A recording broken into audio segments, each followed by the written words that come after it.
हाय, तो आज हम लोग डिस्कस करने वाले हैं एंटीजन। तो पहली बात आती है एंटीजन क्या होते हैं। ये जो एंटीजन होते हैं ये बेसिकली पैथोजन के सरफेस पर प्रेजेंट मॉलिक्यूल्स होते हैं। अब ये जो मॉलिक्यूल्स होते हैं ये अलग अलग कंपोनेंट से मिलकर के बने हुए होते हैं। जैसे कौन कौन से कंपोनेंट्स होते हैं जो कि इन एंटीजन्स का फॉर्मेशन लीड करते हैं। तो इसमें बेसिकली 4 तरीके के कंपोनेंट्स आते हैं। Okay, we are good to go now. So antigen हम लोगों ने क्या बताया अभी, एंटीजन जो होते हैं पैथोजन के सरफेस पर प्रेजेंट होते हैं। ये कोई पैथोजन है,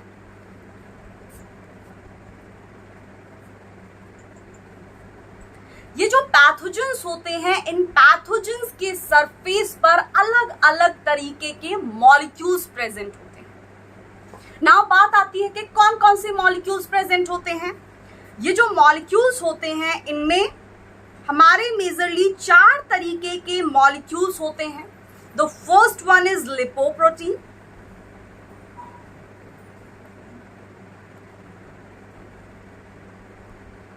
सेकेंड वन इज glycoprotein,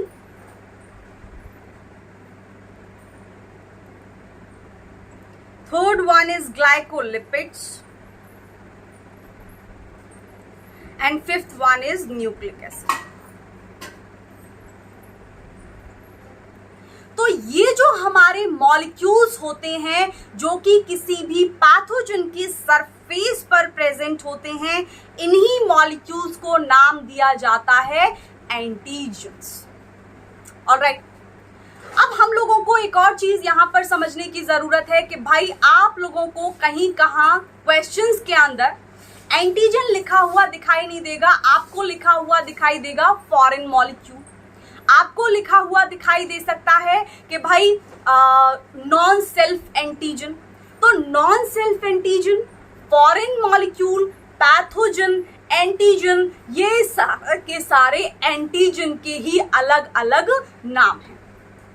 यानी कि जब कोई फॉरेन मॉलिक्यूल, जब कोई नॉन सेल्फ एंटीजन, जब कोई आपका एंटीजन ये किसी होस्ट की बॉडी के अंदर एंटर होते हैं, तो होस्ट की बॉडी का जो इम्यून सिस्टम होता है वो इस स्पेसिफिक फॉरेन मॉलिक्यूल, इस स्पेसिफिक नॉन सेल्फ एंटीजन के खिलाफ इम्यून रिस्पॉन्स जनरेट करना स्टार्ट कर देते हैं। इम्यून रिस्पॉन्स किस तरीके से जनरेट होता है, we will talk about this part in the next video कि क्या क्या मैकेनिज्म होता है, सोल्जर्स किस तरीके से इन फॉरेन मॉलिक्यूल्स को रिकॉग्नाइज करते हैं, रिकॉग्नाइज करने के बाद किस तरीके से मैकेनिज्म आगे बढ़ता है।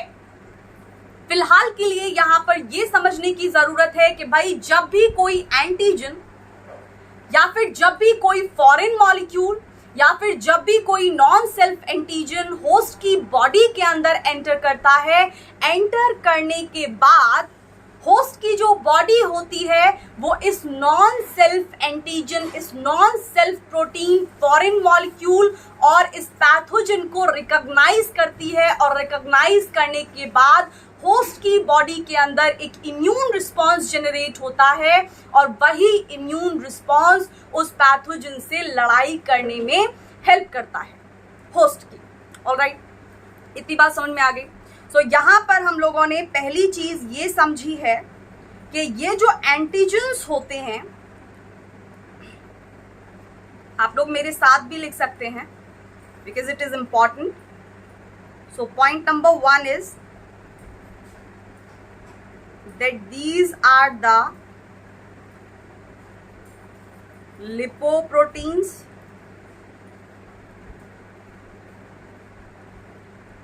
glycoproteins,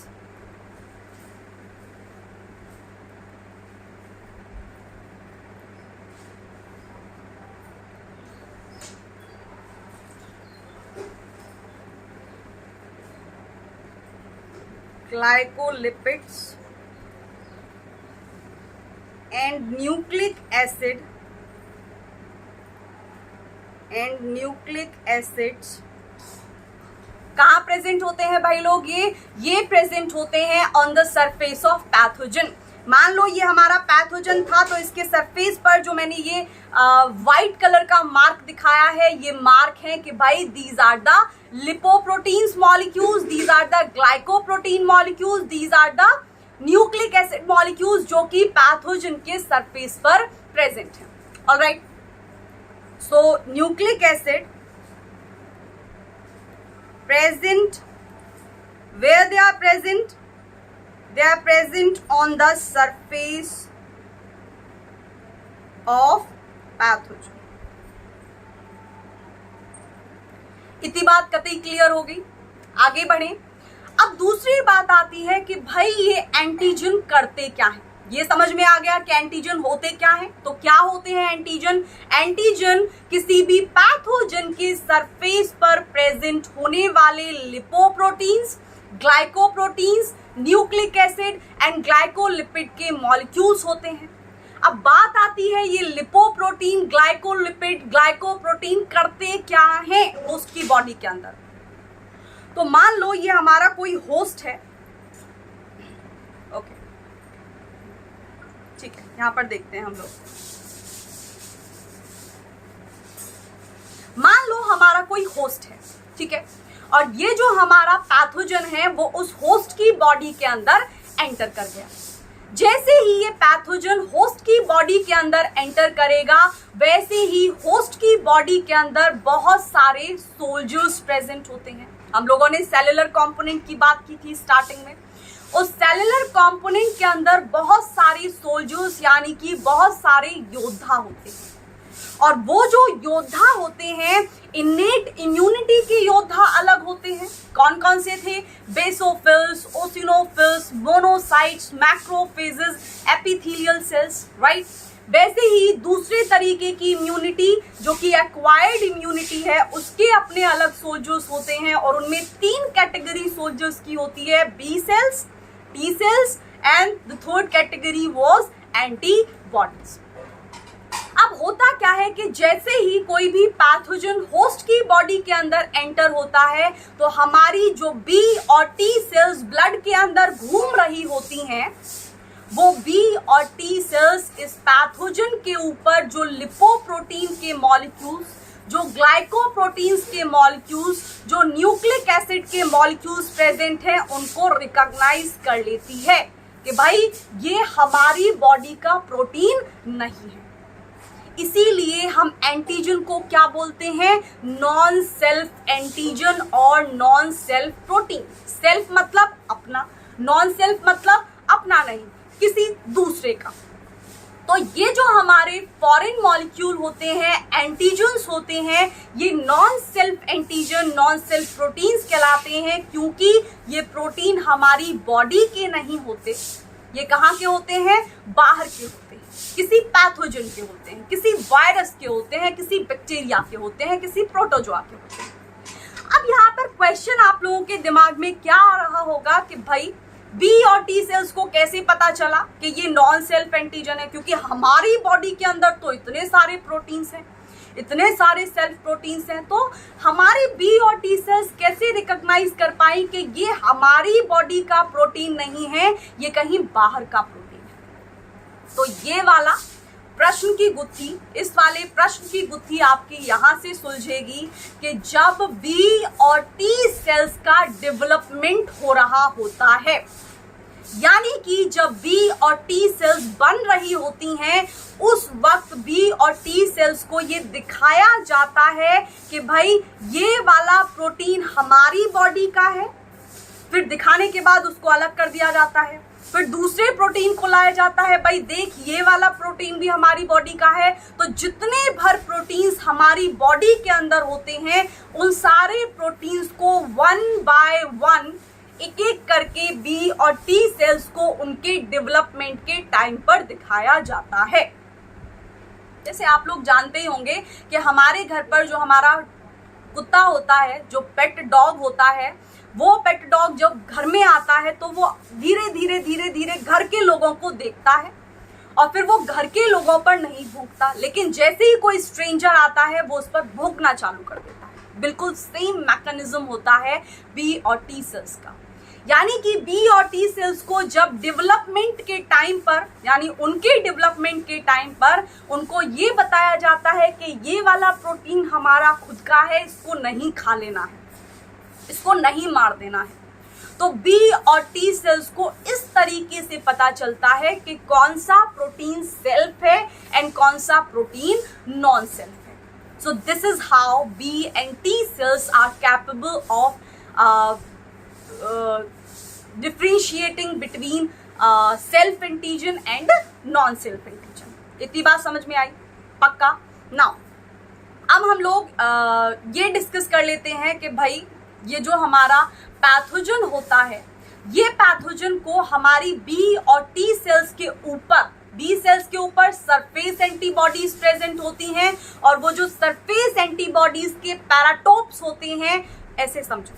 देखो, let's go in little detail, right, so that we can have the clear understanding of the topic. चलो ऐसे समझते हैं। मान लो ये है हमारा पैथोजन साइड, तो ये पैथोजन कहाँ है? अभी बाहर है, लेकिन थोड़ी देर बाद ये पैथोजन होस्ट के अंदर एंटर कर गया।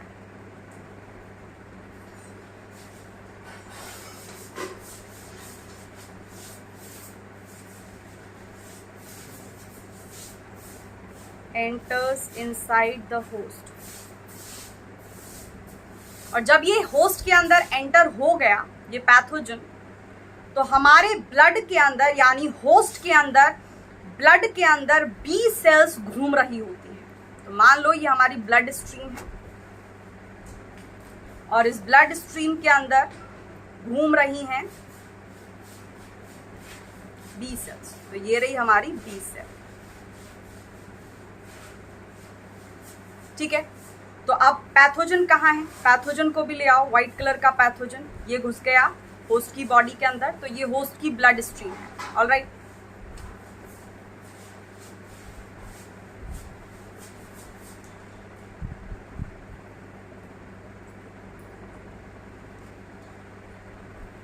ओके, ठीक है। तो मैंने आप लोगों को इससे पिछले वाले वीडियो के अंदर क्या बताया था कि ये जो बी सेल्स होती हैं, ये बी सेल्स के सरफेस पर सरफेस एंटीबॉडीज प्रेजेंट होती हैं। यानी सरफेस एंटीबॉडीज जो होती हैं सिर्फ बी सेल के सरफेस पर प्रेजेंट होती हैं। और कौन कौन सी एंटीबॉडीज होती हैं जो कि सरफेस एंटीबॉडीज होती हैं? सिर्फ दो। पहली होती है उनमें आईजीएम, तो ये रही हमारी आईजीएम एंटीबॉडी, और इसी के साथ प्रेजेंट होती है दूसरी surface antibody, that is IgD. अब हम लोगों को ये पता है कि भाई ये जो एंटीजन है, इधर देखो,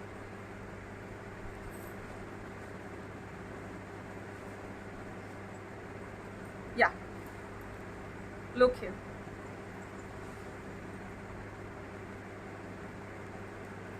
हम लोगों को ये पता है कि ये जो एंटीजन है, मान लो ये हमारा एंटीजन है, हमारी बॉडी के जो इम्यून सेल्स होते हैं इस पूरे एंटीजन को कभी रिकॉग्नाइज नहीं करते। तो वो रिकॉग्नाइज क्या करते हैं? हमारी बॉडी के जो इम्यून सेल्स होते हैं वो इन एंटीजन के ऊपर स्पेसिफिक लोकेशन पर एपिटोप्स प्रेजेंट होते हैं। स्पेसिफिक साइट्स होती हैं जिनको हम नाम देते हैं एपिटोप्स। तो मान लो ये हमारा एंटीजन है और इस एंटीजन के ऊपर, इस एंटीजन के सरफेस पर प्रेजेंट हैं कुछ स्पेसिफिक साइट्स पर एपिटोप्स।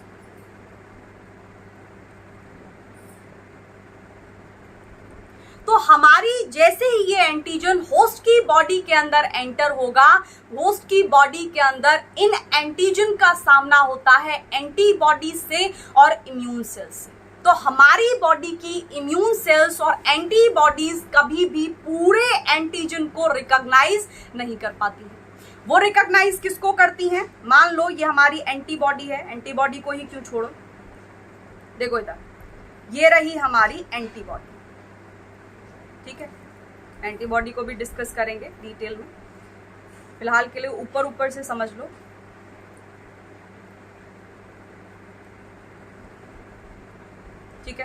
ये है हमारी एंटीबॉडी। इस एंटीबॉडी के अंदर ये वाली जो साइट, दो टर्मिनल होते हैं। ऊपर वाला टर्मिनल होता है एन टर्मिनल और नीचे वाला टर्मिनल होता है इसका सी टर्मिनल। तो ये जो हमारा ऊपर वाला एन टर्मिनल होता है, इसमें जो ये ऊपर वाला पार्ट होता है, इस पार्ट को बोला जाता है पैराटोप्स। क्या बोलते हैं इसको? पैराटोप्स। और पैराटोप्स का मतलब क्या होता है? Antigen binding sites.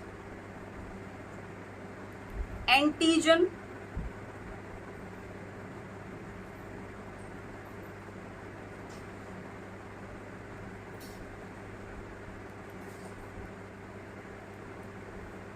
Antigen binding sites. Alright,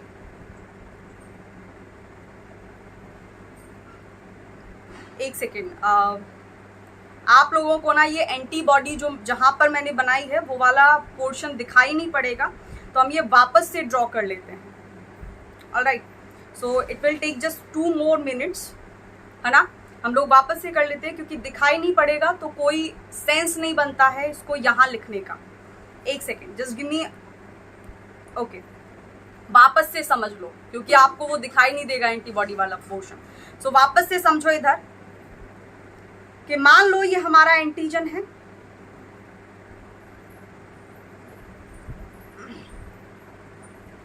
कभी भी हमारे जो इम्यून सेल्स होते हैं वो पूरे एंटीजन को रिकॉग्नाइज नहीं कर पाते हैं। अब बात आती है, जब भाई पूरे एंटीजन को रिकॉग्नाइज नहीं कर पाते हैं तो रिकॉग्नाइज किसको करते हैं?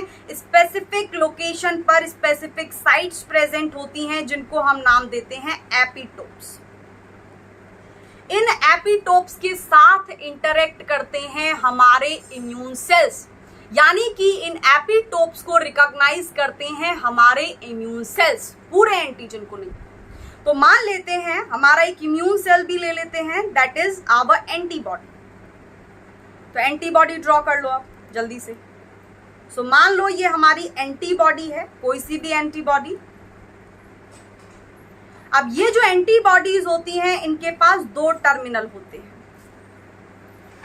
ऊपर वाले टर्मिनल को नाम देते हैं एन टर्मिनल और नीचे वाले टर्मिनल को नाम देते हैं सी टर्मिनल। इतनी बात समझ में आ गई? अब ये जो एन टर्मिनल होता है यानी ऊपर वाला टर्मिनल होता है, इसके ऊपर सबसे ऊपर वाले पार्ट में इन साइट्स को नाम दिया जाता है पैराटोप्स। क्या नाम देते हैं? पैराटोप्स। या फिर इनका दूसरा नाम होता है एंटीजन बाइंडिंग साइट, यानी एपिटोप्स जो हैं इन्हीं पैराटोप्स के साथ बाइंड करते हैं।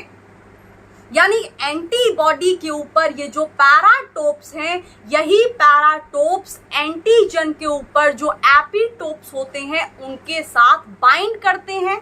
उसके बाद ये जो एंटीबॉडी होती है ये एक्टिवेट हो जाती है एंड एक्टिवेट होने के बाद ये बाय डिफॉल्ट हमारे इम्यून सिस्टम को भी एक्टिवेट कर देती है। किस तरीके से होता है?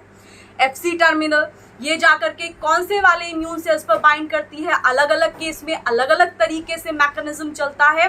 We will discuss everything in detail. फिलहाल के लिए ये समझो कि एन टर्मिनल वाले रीजन पर 2 साइट्स प्रेजेंट होती हैं जिनको हम बोलते हैं पैराटोप्स। वो पैराटोप्स के साथ एंटीजन के एपिटोप्स बाइंड करते हैं एंड देन बॉडी के अंदर इम्यून रिस्पॉन्स जनरेट हो जाता है, क्योंकि एंटीबॉडी किसकी है? हमारी होस्ट की। जैसे ही होस्ट को ये पता चलता है कि बाहर का कोई नॉन सेल्फ प्रोटीन बॉडी के अंदर एंटर हो गया है, होस्ट की बॉडी का जो इम्यून सिस्टम होता है वो एक्टिवेट हो जाता है। सो पैराटोप्स का दूसरा नाम होता है antigen binding sites. Antigen binding sites. Alright, so इतनी बात समझ में आ गई होगी आप लोगों के। अब हम लोग चलते हैं वापस से पीछे। एपिटोप समझ में आ गए, किसके ऊपर होंगे? एंटीजन के ऊपर। पैराटोप्स कहाँ होंगे? एंटीबॉडी के ऊपर। पैराटोप्स किसी भी मोनोमेरिक एंटीबॉडी में कितने पैराटोप्स होंगे भाई? 2। एग्जैक्टली। बात करेंगे इसके बारे में भी, डोंट वरी। तो मान लो ये हमारी बी सेल थी। अब ये बी सेल कहाँ घूम रही थी, वापस से आ जाओ, कुछ चीजें मुझे समझानी थी जो कि आप लोगों को समझ में आ गई होंगी। Now we can move further. देखो इधर वापस से देखो, ये वाली स्लाइड पैथोजन है। ये पैथोजन होस्ट की बॉडी के अंदर एंटर हुआ और होस्ट की बॉडी की ब्लड स्ट्रीम में प्रेजेंट है बी सेल। जैसे ही बी सेल के सरफेस पर दो एंटीबॉडीज प्रेजेंट होती हैं, first one is IgM and the second one is IGT. जैसे ही आईजीएम एंटीबॉडी के जो पैराटोप्स हैं, कहाँ होंगे इसके पैराटोप्स, ये वाली साइट्स, ये वाली साइट्स इस ये जो एंटीजन है इनके एपिटोप्स के साथ इंटरेक्ट करेगी। वैसे ही ये जो हमारी बी सेल है, ये बी सेल के न्यूक्लियस तक सिग्नल जाएगा, यानी इसका जो न्यूक्लियस है इसके अंदर, इस न्यूक्लियस तक इस आईजीएम एंटीबॉडी की साइटोसोलिक टेल की हेल्प से सिग्नल भागता हुआ जाएगा और इस न्यूक्लियस को एक्टिवेट कर देगा। जैसे ही ये न्यूक्लियस एक्टिवेट होगा, वैसे ही ये जो बी सेल है, ये बी सेल एक्टिवेट होगी। एक्टिवेट होने के बाद ये डिफरेंशिएट होना चालू हो जाएगी। और जब हमारी बी सेल एक्टिवेट और डिफरेंशिएट होती है तो ये दो तरीके की सेल्स में कन्वर्ट होना स्टार्ट कर देती है, जिनमें पहली सेल्स आती हैं हमारी effector B sales,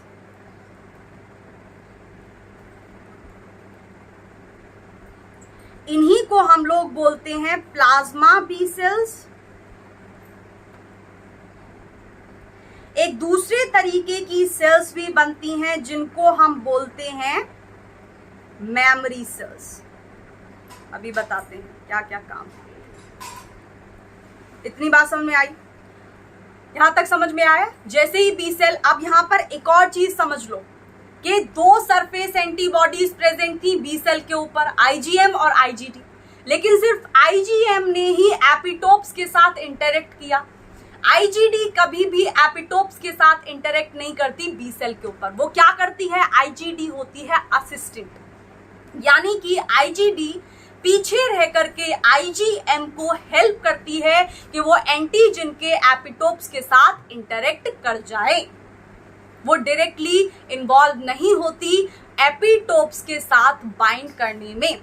alright, now the thing is कि ये जो हमारी बी सेल है, जब ये डिफरेंशिएट हुई तो दो तरीके की सेल्स बनी, जिनमें इफेक्टर बी सेल है और दूसरी है मेमोरी सेल्स। तो इफेक्टर बी सेल्स का काम क्या होता है, इफेक्टर बी सेल्स ही वो सेल्स होती हैं जो कि एंटीबॉडी को फॉर्म करती हैं। एंटीबॉडीज का जो प्रोडक्शन होता है वो कौन सी सेल्स करती हैं, इफेक्टर बी सेल्स करती हैं। ऑलराइट, सो इफेक्टर बी सेल्स का काम क्या है, प्रोड्यूस एंटीबॉडीज, यानी कि उस पैथोजन के लिए स्पेसिफिक तरीके की एंटीबॉडीज बनाएंगी ये इफेक्टर बी सेल्स। अगर वो आईजीएम से मरेगा, आईजीएम बनाएंगे, अगर वो आईजीडी से मरेगा, आईजीडी बनाएंगे।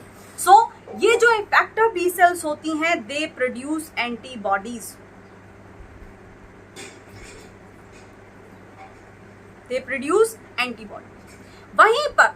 वहीं पर थोड़े टाइम बाद हमारी दूसरे तरीके की सेल्स भी उन्हीं बी सेल्स से बनने लगती हैं, जिनको हम मेमोरी सेल्स कहते हैं। और ये मेमोरी सेल्स याददाश्त वाली सेल्स होती हैं, यानी कि जितने भर पैथोजन हमारी बॉडी में एंटर होते हैं, सारे पैथोजन का रिकॉर्ड रखने का काम करती हैं ये मेमोरी सेल्स। मान लो ये वाला पैथोजन एक बार बॉडी में एंटर हुआ, मेमोरी सेल्स बन गई, तो ये जो मेमोरी सेल्स इस पैथोजन के लिए बनेंगी, ये याद रखेंगी कि इस बार जब ये पैथोजन बॉडी के अंदर एंटर हुआ था तो किस तरीके से इस पैथोजन को खत्म किया गया था, कौन सी हमारी एंटीबॉडीज बनी थी, उन एंटीबॉडीज ने कितना टाइम लिया था इस पैथोजन से डील करने में। ऑलराइट, सो मेमोरी सेल्स का काम सिर्फ ये होता है कि रिकॉर्ड रखना उस क्रिमिनल का जो होस्ट की बॉडी के अंदर एंटर हुआ था। तो ये जो मेमोरी सेल्स होती हैं, जब कोई पैथोजन दोबारा से, सेम पैथोजन दोबारा से बॉडी के अंदर एंटर करता है तो मेमोरी सेल्स एक्टिवेट होती हैं। सिग्नल सबसे पहले मेमोरी सेल्स के पास जाता है कि भाई देखो, चेक करो जल्दी से कि ये वाला पैथोजन पहले बॉडी में एंटर हुआ है। अगर उसके पास रिकॉर्ड होता है, देन हमारा जो इम्यून सिस्टम होता है वो उसी तरीके से वापस से उस पैथोजन के साथ डील करना शुरू कर देता है। तो अब मुझे ये बताओ कि पहली बार में पैथोजन को मारना इजी होता है या दूसरी बार? कमेंट्स में लिखो। जब पहली बार पैथोजन होस्ट की बॉडी में एंटर होता है तो तब जो इम्यून रिस्पॉन्स जनरेट होता है उस इम्यून रिस्पॉन्स को क्या बोलते हैं? Go to the comment box again, वहां पर लिखो। और वापस से वही सेम पैथोजन अगर बॉडी के अंदर दोबारा से एंटर होता है उस वक्त कौन सा इम्यून रिस्पॉन्स जनरेट होता है? Go to the comment section again and fill your answer there. इतनी बात समझ में आ गई? Are we good to go now?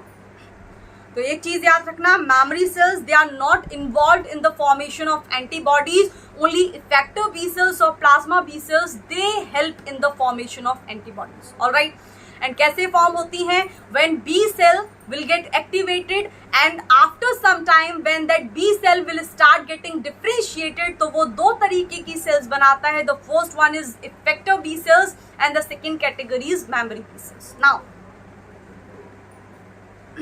ठीक है, इतनी चीजें समझ में आ गई।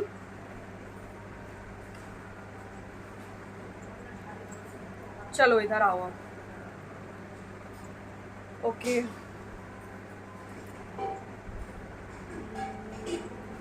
ओके, अब होने को तो यहाँ पर बहुत सारी चीजें हैं। एंटीजन जो होता है वो एंटीजन को कई कैटेगरीज में डिवाइड कर देते हैं, यानी mainly there are 3 categories on the basis of types of antigens.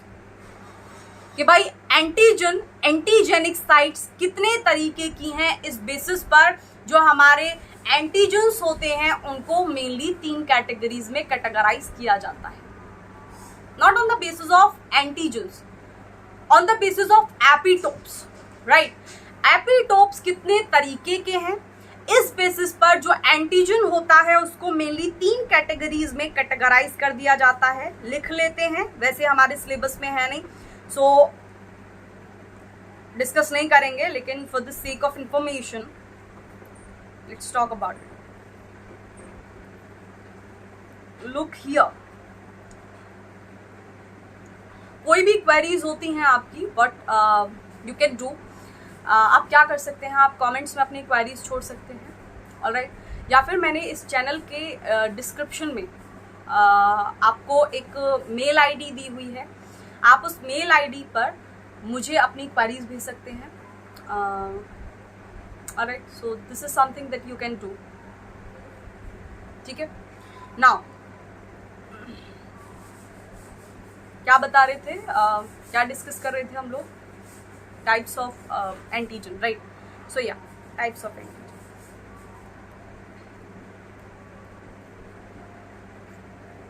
Types of antigens. Look here, ये जो एंटीजन्स होते हैं on the basis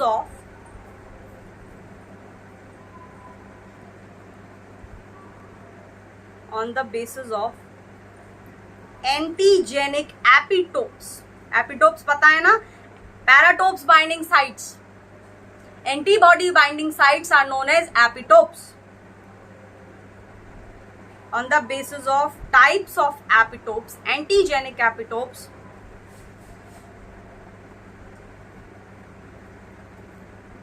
antigens are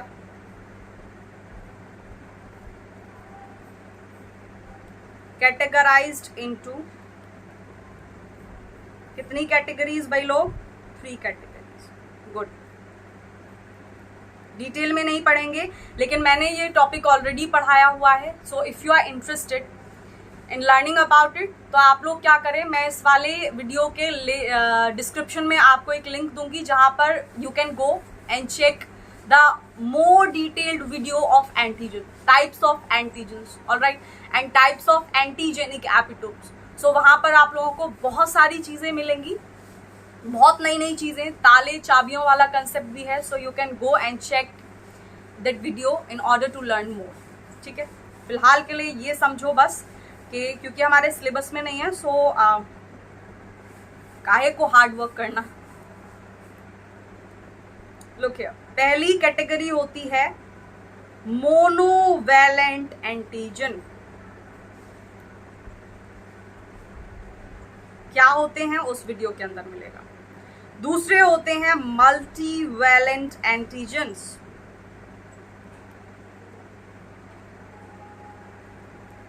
और तीसरी कैटेगरी होती है पॉलीवैलेंट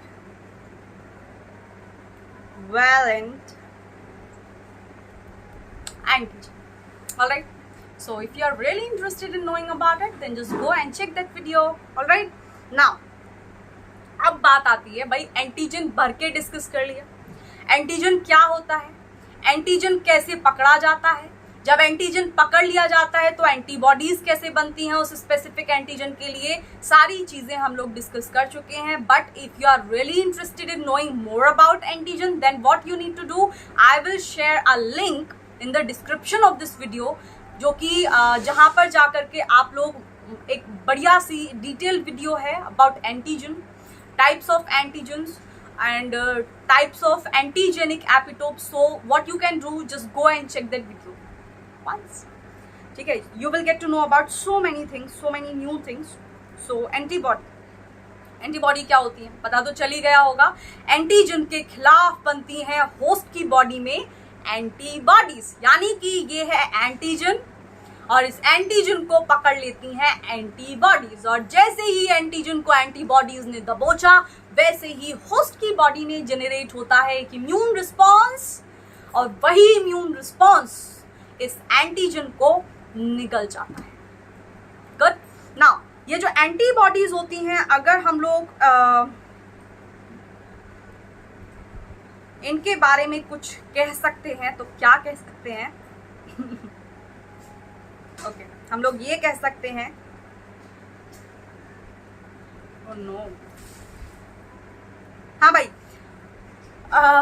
एंटीजन जो होता है वो ग्लाइकोलिपिड से मिलकर के बनता है, ग्लाइकोप्रोटीन से, लिपोप्रोटीन से, न्यूक्लिक एसिड से। वैसे ही सबसे पहली चीज आती है कि एंटीबॉडीज किसके मॉलिक्यूल्स होते हैं। So antibodies are basically the molecules of glycoproteins. Alright, याद रखने की चीज है। So these are the glycoprotein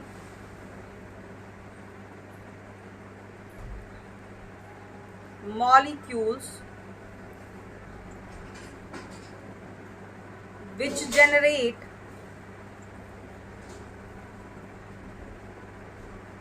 immune response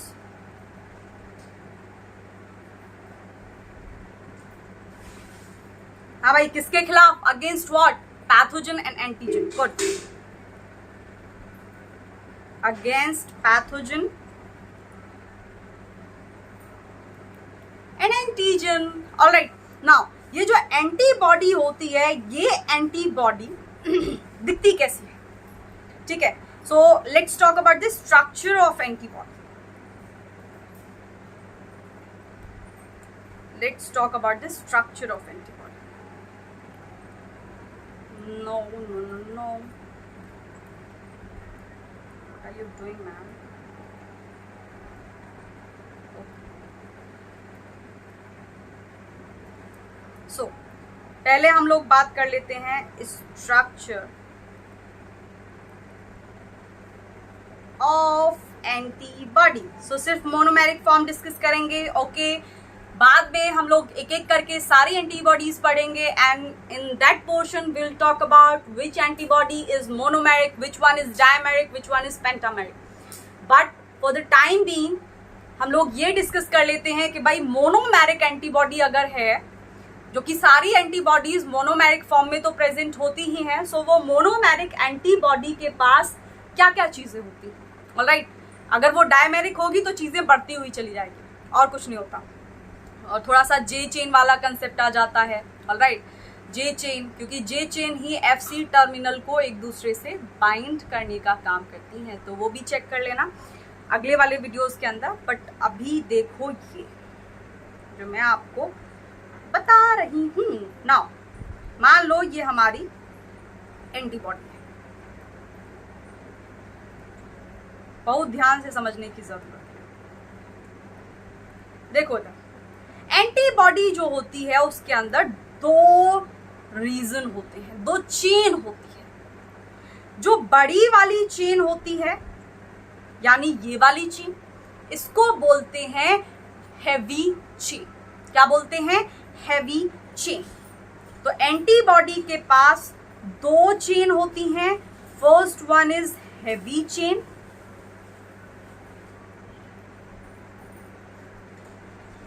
और दूसरी होती है हमारी लाइट चेन।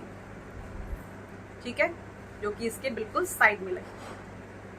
अब यहां पर ये समझो कि एक हैवी चेन दूसरी हैवी चेन के कतई आइडेंटिकल होगी। They will be exactly similar to one another.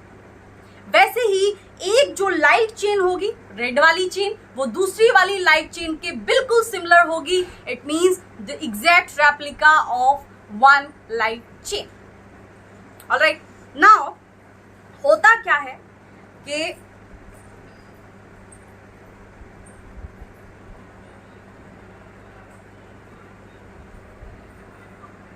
चलो देखो इधर, अब ये जो हमारी, ओ नो,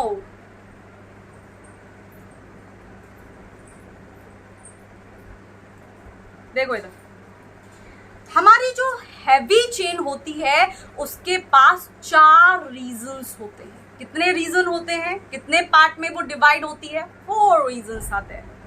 सो सबसे ऊपर कोई भी एंटीबॉडी, पहले ये समझो, कोई भी एंटीबॉडी के पास कितने टर्मिनल होते हैं? 2। ऊपर वाला टर्मिनल होता है एन टर्मिनल और नीचे वाला टर्मिनल होता है C terminal. Now N terminal वाली साइड में जो सबसे पहला वाला रीजन होता है, उस रीजन को हम लोग बोलते हैं, यानी ये वाला जो पोर्शन होता है, इस पोर्शन को नाम दिया जाता है क्या?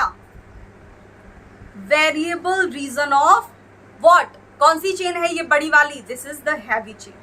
सो ये होते हैं वेरिएबल रीजन, यानी एंड टर्मिनल की साइड में प्रेजेंट होते हैं वेरिएबल रीजन, जिनके सीक्वेंसेस चेंज होते रहते हैं। ऑलराइट, जिनके सीक्वेंसेस एक एंटीबॉडी से दूसरी एंटीबॉडी में अलग देखने को मिलते हैं। सो वैसे ही सेम होगा दूसरे वाले चेन के अंदर। तो एंड टर्मिनल का जो सबसे ऊपर वाला रीजन, वो variable region, V for what? V for variable. और किसका है वेरिएबल रीजन? हैवी चेन का, तो एच की बात समझ में आ गई। नाउ इस वेरिएबल रीजन के नीचे दूसरा रीजन प्रेजेंट होता है, जिसको हम नाम देते हैं, यानी ये वाला जो पोर्शन होता है, इस पोर्शन को हम लोग बोलते हैं constant region of heavy chain. लेकिन constant region number 1। So C for constant, H for heavy chain and 1 for first constant chain का हैवी रीजन, यानी sorry first constant region of heavy chain. तो same होता है क्योंकि identical होती हैं यहां पर। वैसे ही अब ये आ जाता है नेक वाला पोर्शन, और इस नेक वाले पोर्शन के नीचे वाली साइड में अगला पोर्शन प्रेजेंट होता है हैवी चेन का सेकंड कांस्टेंट रीजन। तो उसको किससे रिप्रेजेंट करेंगे? उसको रिप्रेजेंट करेंगे हम लोग CH2। वैसे ही सेम होगा यहां पर CH2। And finally there is this fourth region of heavy chain, और इस चौथे रीजन को हम लोग नाम देते हैं हैवी चेन का third constant region. So it is CH3। ठीक है, इतनी बात समझ में आ गई। तो हैवी चेन जो होती है उसके पास 4 रीजन्स होते हैं। एंड टर्मिनल की साइड में होता है हमारा वेरिएबल रीजन, और वेरिएबल रीजन जो होता है उसके नीचे फर्स्ट रीजन होता है कांस्टेंट रीजन हैवी चेन का, देन उसके बाद CH2, देन CH3। वैसे ही जब हम लोग दूसरी रीजन की, दूसरे चेन की बात करते हैं, दूसरी चेन कौन सी है? That is light chain.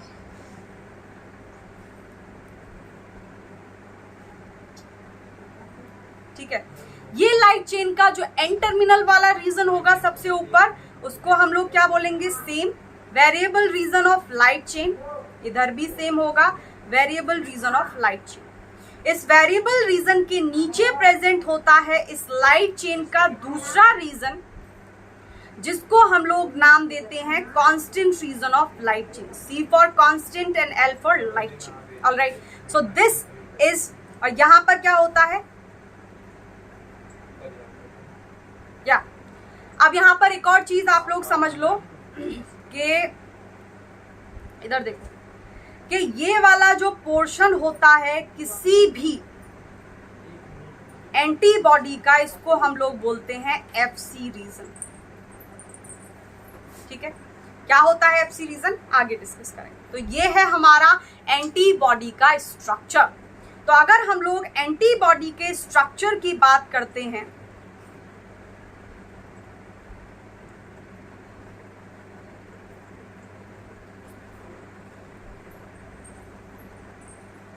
Structure of antibody, तो एंटीबॉडी के स्ट्रक्चर के अंदर दो तीन चीजें हमको पता होनी जरूरी है। Let's note them down. पहली चीज ये कि हमारी जो हम एंटीबॉडी होती है उसके अंदर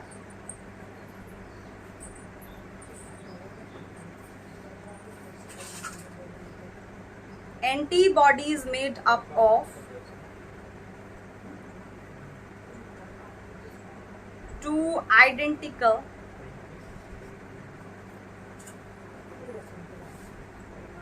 heavy and two identical light chains।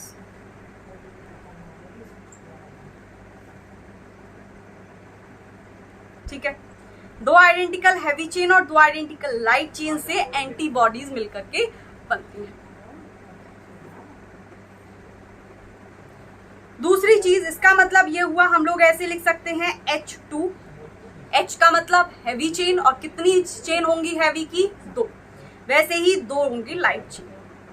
Now दूसरी चीज हमको ये पता होनी चाहिए कि ये हमारी जो एंटीबॉडी होती है, इस एंटीबॉडी के अंदर ये जो हैवी चेन होती हैं,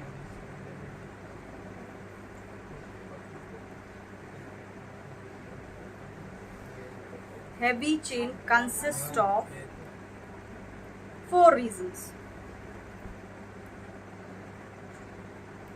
4 रीजन से मिलकर के बनी हुई होती है। कौन कौन से 4 रीजन्स होते हैं वो? पहला होता है variable region of heavy chain, दूसरा होता है constant region first of heavy chain, then constant region second of heavy chain, then constant region third of heavy chain. Alright, now अगर हम लोग अगले पार्ट की बात करते हैं, देन वो होता है लाइट चेन। तो अभी मैंने आपको बताया था light chain consist of 2 regions. कौन कौन से 2 रीजन्स होते हैं लाइट चेन के अंदर?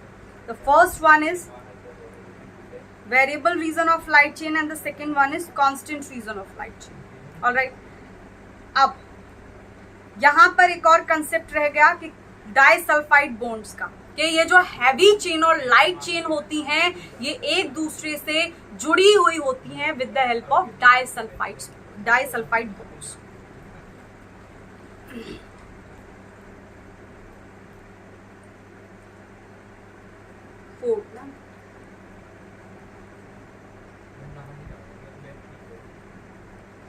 heavy and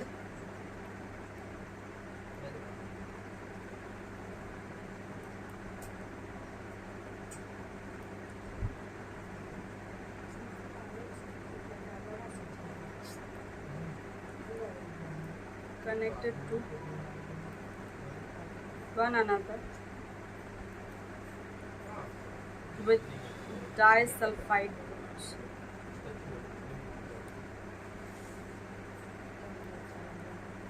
ठीक है, अब अगर हम बात करें कि total number of disulphide bonds कितने होते हैं एक एंटीबॉडी के अंदर,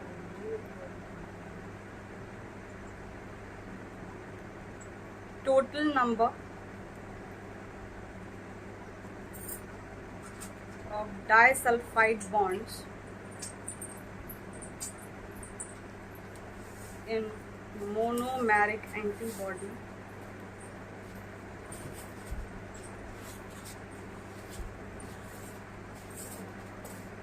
तो ये होते हैं हमारे टोटल 16।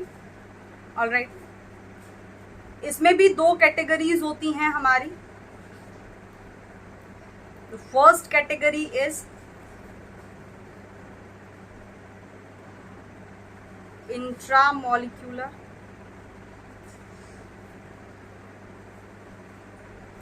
डाइसल्फाइड बॉन्ड्स, तो ये होते हैं 12। और इंटरमॉलिक्यूलर, इंटर का मतलब क्या होता है, 2 अलग अलग, यानी कि हैवी चेन और लाइट चेन के बीच में कितने होते हैं, 4। और इंट्रा का मतलब होता है सेम, यानी हैवी और लाइट चेन के बीच में होते हैं 12।